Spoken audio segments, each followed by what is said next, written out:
Yes, the classes mean that someone from any could win the race, win the overall championship, I beg your pardon, and that's happened over the years. We've had cars from all classes A and upwards where they scored points who have been the overall champ.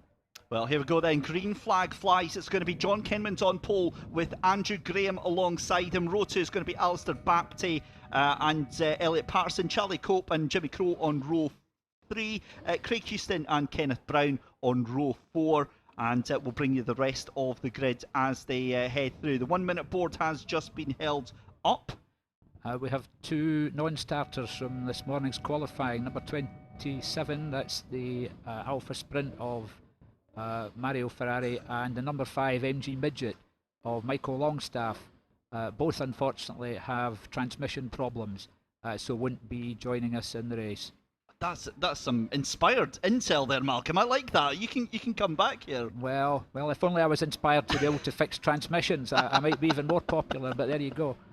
Now, the classic sports and saloons, no stranger to drama and excitement, and this is exactly what we've got. We've got 5 lights on the gantry board. We get racing back here at Knockhill, the first race of 2 today, and it's a clean start for John Kinman. Gets ahead of Andrew Graham as they go under the Beatson's Building Supply Bridge down towards Duffus for the first time of asking. John Kinman's got a decent gap already. What looks like about 3, 4, 5 carriages. Have got a car backwards down the hill there. Thankfully avoids all of the gravel, all of the barriers there. That'll be nothing more than a little bit of injured pride and a little bit of bruised ego nonetheless. But there you go. So it's John Kinman from Andrew Graham, Alistair Bapty in 3rd place with his brand new car this weekend. Elliot Patterson in 4th position there. And again, we have to say a little bit about Duncan O'Neill. You know, one of the biggest names single-handedly almost, Malcolm, keeping that XR2 scene here in Scotland alive. Yes, he's got 2 cars out just now, ran 3 for most of last season, and hopefully some more come out. As we get into the hairpin for the first time, Jimmy Crowe goes a bit wide in the MGB, allowing Patterson and Cope to pass him. Bapty has fallen back down the field, though he started well, and making places now, coming up on Nicky Dixon in the Mark 1 Lotus Cortina. He certainly is, actually. Bapty fallen all the way down, started in that 3rd position. He's down to 11th place there, so a terrible start for the Bapty man himself, down there outside of the top 10. But meanwhile, John Kinman then ahead of Andrew Graham, Elliot Patterson in 3rd, Charlie Cope in 4th, Jimmy Crowe into 5th position, Kenny Brown in 6th, Craig Houston in 7th, 8th place for Alistair Coates right now, Adam Kinman's in 9th, and Nicky Dixon in that 10th position. That is the number 73 right now that we're watching, and that is Elliot Patterson. He's in between a rock and a hard place because he's a mile off the back of Andrew Graham, but having a look at that Golf GTI, I struggle to believe that that is a classic sports and saloon car, but it is age-wise. Yeah, it meets the criteria, and very well driven there. A car that's been developed in recent years by Charlie, and you can see there the fruits of his work as the Morgan, a more powerful engine and let's say sporting car in its origins. It runs the 3.5 litre V8 engine, similar basic engine as we would see in the front running Rover and TR7 V8, although in the Morgan it's less tuned and subject to the more stringent rules of the historic sports car club type of events that it competes in.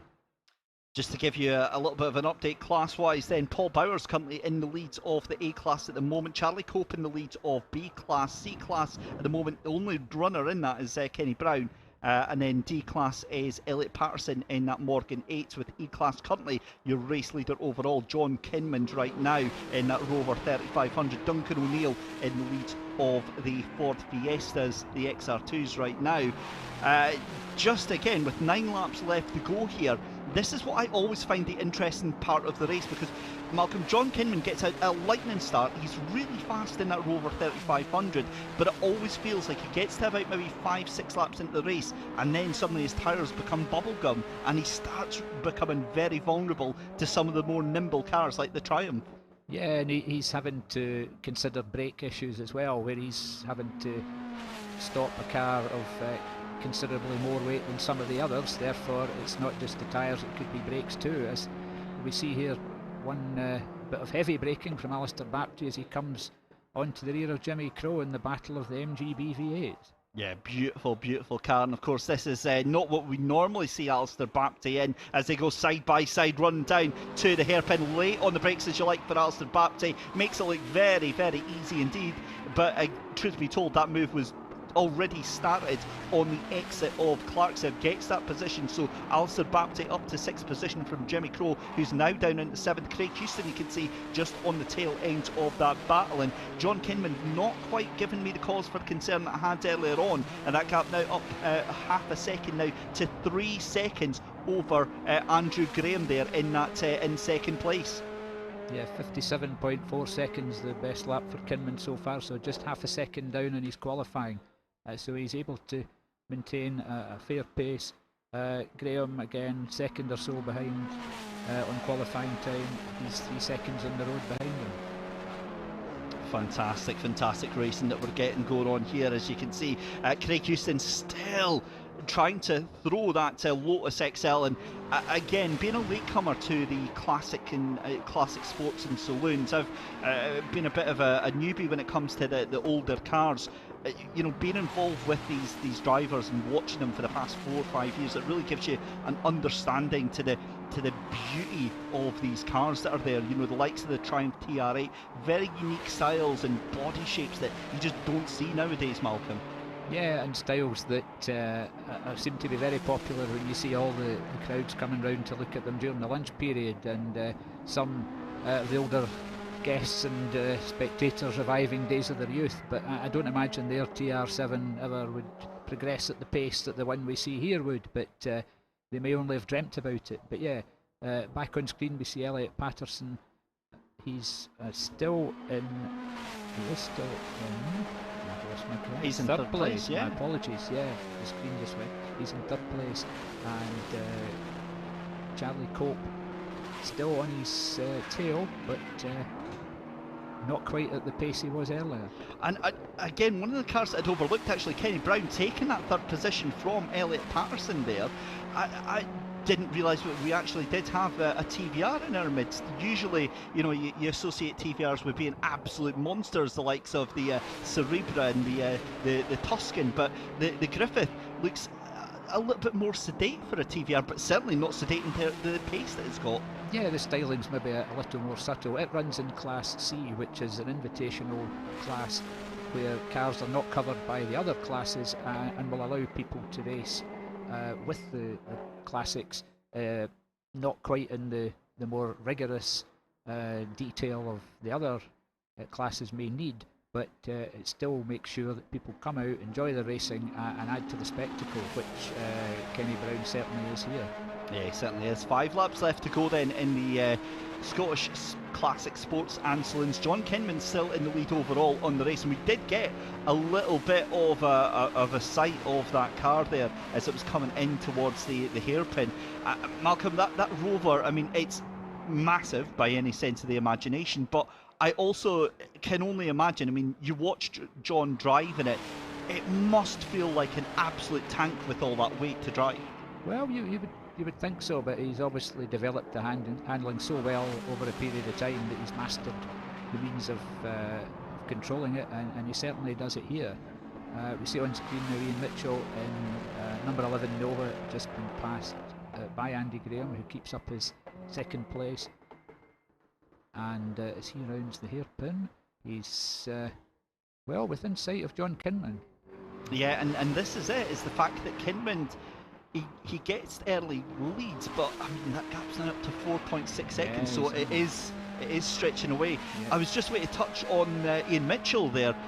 Again, being the middle-aged person that I am, that's more my era, saying the Vauxhall Nova. But looks like we've got a proper little battle going on here. Further down the order, that is well, looks like the number 2, is it? That's 64. So that's Adam Kinmond and Alistair Coates fighting it out there, and that looks like a really nice clean move there for Adam Kinmond. Yeah, 2 cars of Adam's been a early to mid 80s Rover Vitesse when it moved to the fuel injection type engine in it, and Alistair Coates Mark 1 Escort, which is a replica of the Tom Walkinshaw British Saloon Car Championship Escort from 1975, which has been recreated in painstaking detail to such a standard that it has appeared at the Goodwood members meeting. It did that last year, so cars of the old period standard are needed there, and this one has it in every detail and has the performance, as you can see on screen, as he harries the big, more powerful Rover. The apple doesn't fall far from the tree then with Adam Kinmond, the way that he's absolutely throwing that Rover sideways round the corner, and what it has in straight line speed. It's certainly, it's not exactly got it in finesse, has it? It's just a brute of a car. It throws it round, but certainly got it there, and that's way too deep into the final hairpin there. The number 2 of Alistair Coates. I mean, that is a plucky little Ford Escort, is it? It is trying its best to make this work here. And I think it's done it, yes. It's got the move done as they go down into to Duffus Dip here. Yeah, very experienced driver. The Rovers got back ahead, but Alistair has driven assorted cars, a couple of Ford Mustangs. He still uses a Mustang in other championships in England and overseas. So he's well versed in all sorts of competition. A fantastic pedigree, and that's obviously coming through.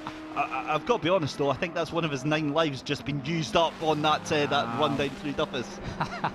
Well, he's certainly somebody who would never give up and really enjoys racing, so you're seeing the benefits of.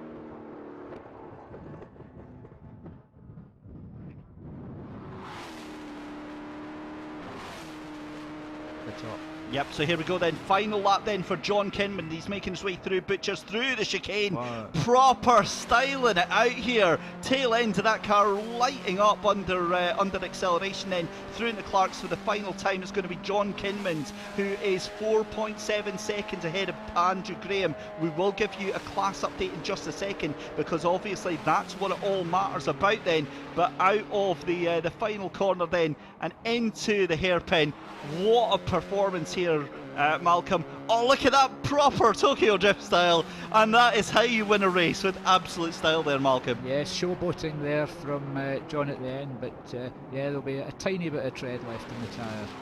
Yeah, you can tell that he's obviously got a good deal on his tyre supplier, because the way that he's going round there, what a replay we've got there. That is how you do it, and this again, that in a nutshell shows how much fun these drivers have when racing these machines. Yes, they're enjoying themselves, they certainly are. And there's Charlie Cope coming over the line now in the Golf. He's finished a strong 6th place with a lot of more powerful cars ahead of him. Yeah, that was a really good performance from them. The Vauxhall Nova is going to come across the line at 1 lap down there. Let's give you an update on the classes then. For A class, it's going to be Ian Mitchell taking the honours there. Charlie Cope is going to take the honours for B class. C class will go to Kenny Brown by default, because he's the only car in that class out there today. Elliot Patterson takes the D class in that Morgan 8. John Kinmond, no surprise really, to take Class E in that Rover 3500, and the Ford Fiesta class.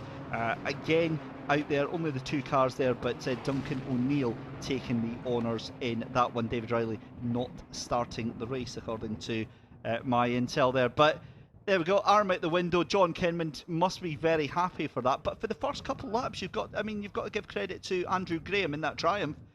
Was, fairly close and holding on fairly well. Yeah, he did, only 3 seconds at the end, giving him a good chase. But yeah, slightly more nimble perhaps in some of the twistier sections in the TR7 V8. But a great performance from both of them, and from everyone else too. Saloons, it's always great action throughout all the different categories, and this one was no different. But I want to grab a quick chat with this man here, John Kinman, who really put on a show, in particular in that last lap. And John, I have to get a quick look at these tyres at the back, because that was quite a show you put on there. Are they looking okay? Yeah, they still look fresh. They'll be fine. They'll be fine for the next one. That's okay. All good. Oh, it's hot out there. That's thirsty work. Yeah, I can imagine. And great action as well. I mean, there's Adam just making his way past there. But what a great race as always that we see in the classics. And it was just it's one of those ones where you got a good start and really just kind of built on that from there. Yeah, I was lucky. Good start. Being on poles handy, and then just.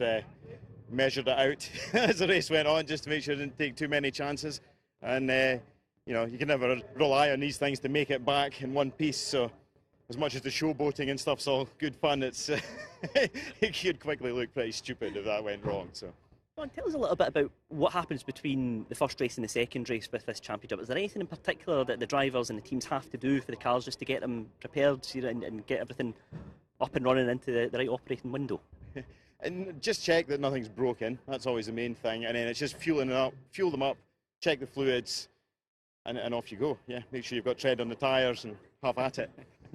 Good stuff. John, thanks very much for speaking to us. John Kinman there in the fantastic Rover, the number 63 car, leading the way first across the finish line. Of course, lots of different classes here, all in the podium area now, and we'll be picking up their accolades. But some great action throughout, as we always see in this championship. And I think it's